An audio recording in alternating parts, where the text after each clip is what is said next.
Mon nom est Kevin Télandry. Je suis réalisateur et scénariste. Ça, c'est un test ADN maison. En 2021, 17 ans après son suicide, j'ai appris que mon père était pas mon père biologique. J'étais curieux à savoir si les résultats que 23andMe concorderaient avec les résultats qu'une autre compagnie va me donner. À suivre.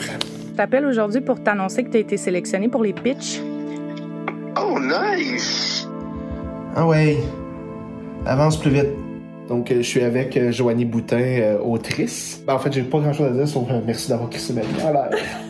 J'ai enfin eu la réponse de l'entrevue qui me faisait tant peur avec le chef de la nation métisse de la Gaspésie et des Îles-de-la-Madeleine. Je pourrais-tu avoir un break, s'il vous plaît? Je suis un peu tanné, là. Pourquoi est-ce que l'humain a ce désir profond-là d'appartenir absolument à un groupe, à une culture ou à une famille, au point de manipuler la vérité pour y arriver? C'est ça, les racines croches.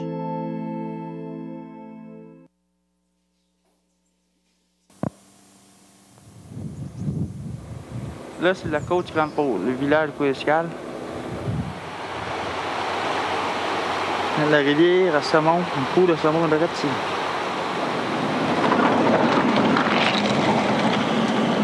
Là, c'est le moulin à la croix, le moulin de misère.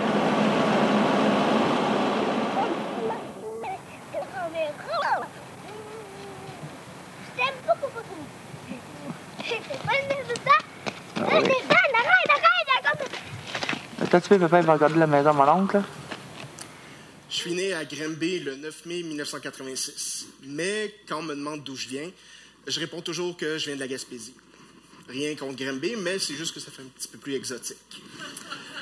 Ben, je dis Gaspésie, mais en fait, Cozabscal fait partie du territoire du Bas-Saint-Laurent. C'est juste que toute ma vie, mon père m'a répété que c'était ça la Gaspésie. Fait que les images que vous voyez ont été tournées par mon père pendant son trip de chasse de 1990.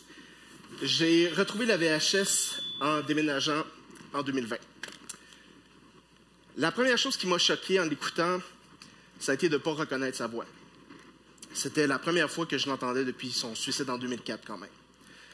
Chose que je ne savais pas à l'époque, c'est que mon père était parti dans sa tombe avec un secret puis un mensonge pas mal plus gros, qui allait ressortir au grand jour de la manière la plus absurde possible et qui allait me shaker d'identité sur un méchant temps.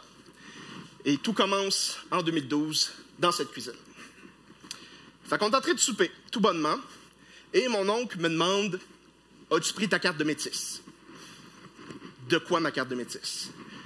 Ben, c'est comme ça que j'ai appris qu'apparemment, du côté de ma mère, on avait des racines autochtones. D'abord, à ma mère, sa grand-mère, c'était une Chiasson. Ça serait elle qui serait autochtone.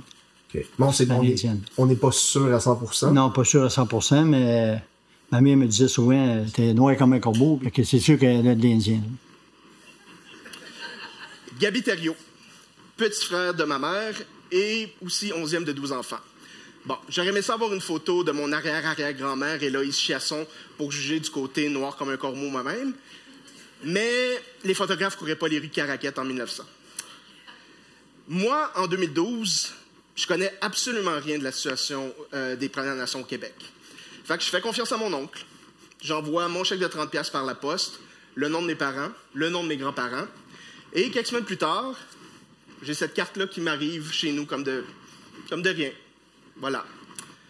Sauf que quand je me fais dire un espèce de pitch de vente sur toutes les taxes que j'économiserais avec ça, ben j'ai comme un petit malaise que je pourrais pas vraiment décrire. White guilt. Ça, vous l'avez pas entendu, mais c'est Alex qui vient de crier White Guilt dans un micro qui marchait pas. Mais c'est exactement ça. Bon. C'est sûr que cette carte-là m'a quand même ouvert les portes et m'a fait réaliser que je connaissais absolument rien à mes origines. Fait que dans la vie, quand ça t'arrive, comment tu fais pour remplir ce trou-là? Je voulais savoir qui j'étais et d'où je venais. J'ai fait mon test Ancestry DNA et j'avais hâte de voir mon graphique en table. Le résultat le plus choquant, ça a été mon 26% d'origine autochtone. J'en avais aucune idée. Juste de savoir que c'est de ça dont je suis faite. C'est de là que proviennent mes ancêtres. Et je veux absolument en savoir plus sur mon héritage autochtone. Ça m'a ouvert un tout nouveau monde.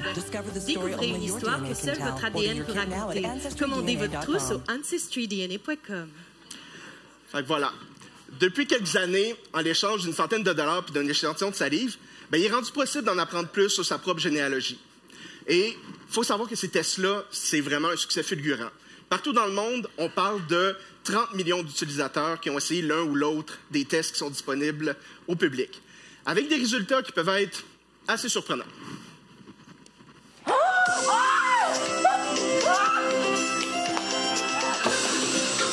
Anglais, qu'est-ce que je l'avais dit? Oh putain!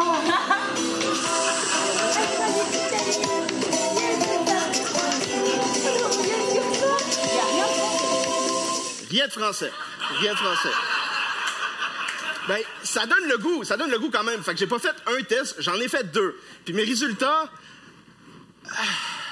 ben, j'ai des tartes vraiment plates. Pas mal juste de l'Europe, 2 à 3% d'Autochtones, alors qu'avec mon arrière-grand-mère, ça aurait dû être minimum 6%. Même des tests qu'on ne concorde pas ensemble.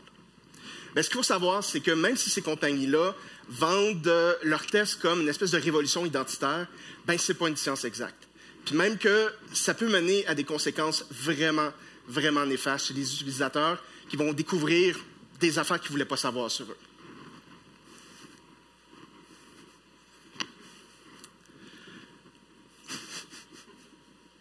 I think that one of the key findings of our study is that biology is very important for a very large number of people. Your genetic roots, your ancestral roots, your heritage. It could be a primeval, deeply held orientation to life that people have. Dr. Robert Whitley, psychiatre à l'Université McGill et auteur en 2022 d'une recherche qui a été un peu analysé les impacts psychologiques sur les gens qui apprenaient des mauvaises nouvelles dans leur test ADN, dans leurs résultats de test d'ADN. 52 personnes ont été interviewées. Pour moi, ben c'était réglé, là, au niveau identitaire. J'étais une femme autochtone. Mais là, je suis dans la trentaine, puis je suis brésilienne. Non, mais je connais rien à ce pays-là. Puis je sais plus qui je suis. Merci, Sarah.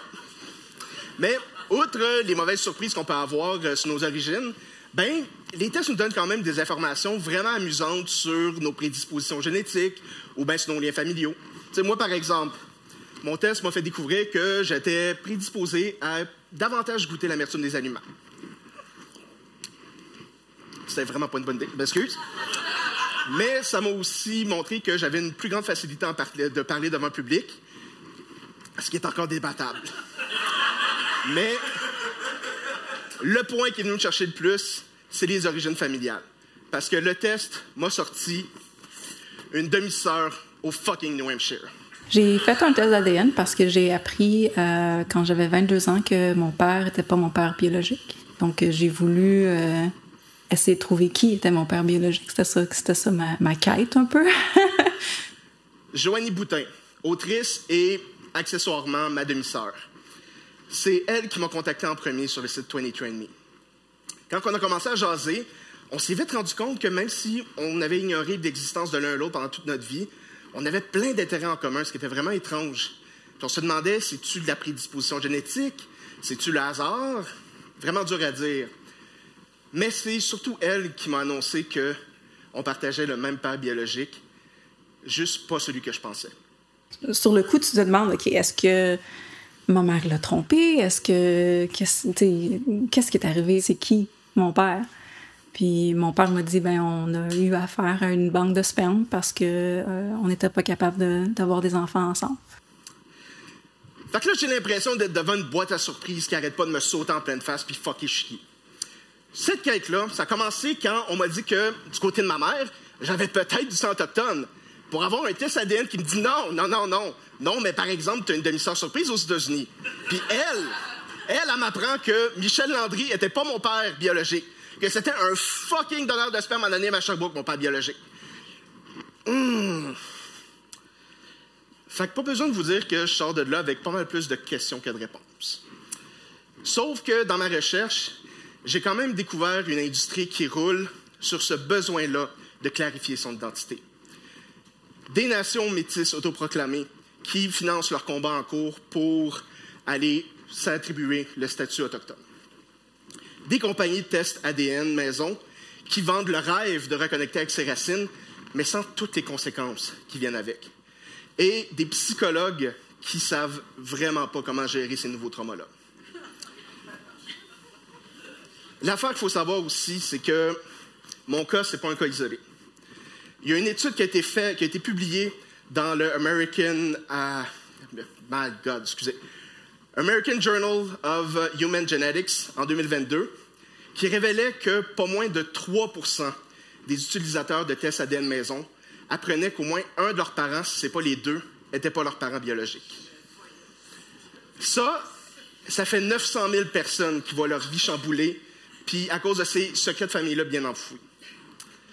Donc, Hugo, Annabelle, Mani, chers membres du public, je comprends à quel point c'est important de savoir qui on est, de savoir d'où on vient. La question que j'ai dû creuser, moi, par exemple, c'est, comme société, pourquoi est-ce qu'on donne autant d'importance sur le lien biologique puis le lien génétique pour s'attacher à une culture ou à une famille au point de tirer l'élastique de qu'est-ce qui est vrai? On a tous des racines croches dans notre cours, mais je trouve que c'est ça qui fait la beauté de qui on est. Moi, par exemple, j'ai beau être un faux gaspésien, c'est quand même là que je me sens le plus chez nous. Et j'ai beau être un faux métis, je veux en savoir plus quand même sur la culture puis sur la situation des Premières Nations. Mais surtout, Michel Landry a beau ne pas être mon père biologique, moi je vais tout le temps être fier d'avoir été son fils.